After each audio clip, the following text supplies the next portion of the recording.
So one of the things that you touched on in your 15-step process is around the people and culture. Yep. Now that seems to me absolutely critical in terms of whether a strategy and a plan's going to work or not. So how do you see that? And I think for me, yes, the technology is incredible. Yes, we've got to keep it safe and everything else. But this, for me, the people and the culture is the priority. Because again, to that point, we're going to fundamentally change how we work. And, our business is run by people and served by people, and our customers are people. So we've got to make sure that plays priority number one in the assessment.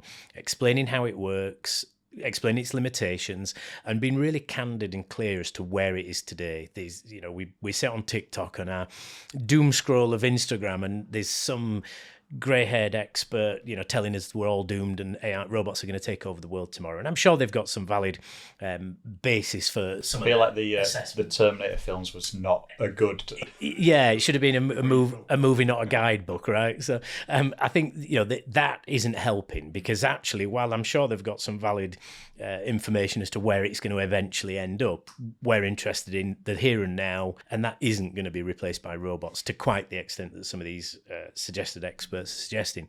But what it is going to do is it's going to aid, it's giving us a new tool.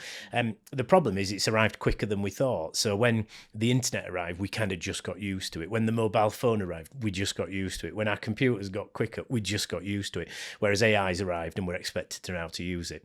So there's a mass fear factor out there that either robots are going to take over the world and all our jobs, and Terminator is going to appear and Skynet, or that people are saying, well, it's here and I don't know how to use it. So you've got to kind of you've got to lead on this and say it isn't going to take over everything. It has got limits. It's wrong as much as it's right. It's got huge error rates and something called hallucinations, which is where if it doesn't know, it guesses. Well, you can't run a business on a guess. It's madness. So, and I always say, we're the conductor of the orchestra, right? AI is just another tool in that orchestra that we play. So, explaining its limits, explaining its power, and taking people on the journey with you. I think that's really, really important. So I think some of the things that that we found, it's so important to bring the whole team and the business with you. So, the Kaizen workshops are really important because, again, they're cross-functional. So people that are involved or not involved in the business come together, and it's a shared idea. Having champions, people that believe in it, and actually some people that don't believe in it. I think having that mix of a team is really important. Optimism, skepticism. Yeah, absolutely. Because then some people are really good at challenging process. Some people are really good at finding shiny objects. Some people are really skeptical, so they want to break them. Some people want to prove concepts. So again, you come back down to what AI does when you tackle these types of problems, is that you do make an immediate impact on people's roles, and generally it's the jobs that they don't want to do. Yeah. And I think if you take the jobs that somebody doesn't want to do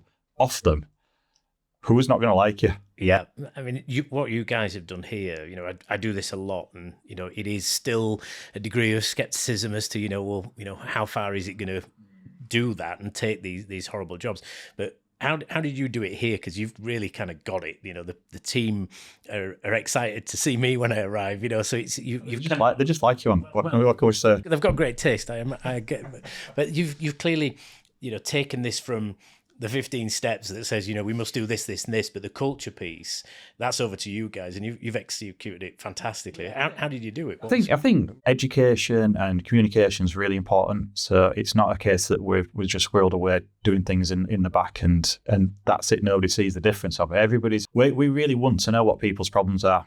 But it's like, you tell us the problems and we'll go away and we'll map the solutions. And then generally people will shout about the stuff that takes them too long. Nobody likes to do a job that takes them forever. So I think if we can start automating those roles, they can see the possibilities of it now. So I think, our next phase is that we've just kicked off a newsletter which will go out every single week. So, and again, they're not going to be massive. They're just going to be really short, punchy, but it's about latest sort of capabilities within the softwares that we use, the stuff that's really going to be useful to them. But it just keeps that communication flow. And I think that's super important because you run that fear of, a single process has been automated, where does it go from here? But if you're feeding that down and respectfully asking for that feedback up, what's the absolutely. idea? I think the other thing that's really key to all this is that people know that what we're trying to achieve is not a reduction on headcount, but it's freeing up capacity to be more client facing. Yeah. And that's what everybody wants. And ultimately, my line of sight, my target isn't heads. It's the competition.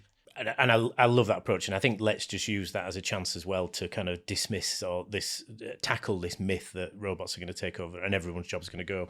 If we look back through history, automation of any description, whether it was the production line of the 60s or the mills of the 1800s, has ultimately ended up in higher output. I don't genuinely believe we're going to see that amount of jobs cut. Also, as well, if we look to the kind of wider sphere of society and economy, we're in a declining population. We're actually declining. So it might be that this is a perfect match of a lower capable workforce or available workforce, should I say, and yes, a more efficient because of AI. So I don't believe horizon scanning, but with a futurist's angle of this, I'm not sure we're going to see quite the disintermediation and disruption of the jobs market that some of these headlines of hype and doomsday scenarios.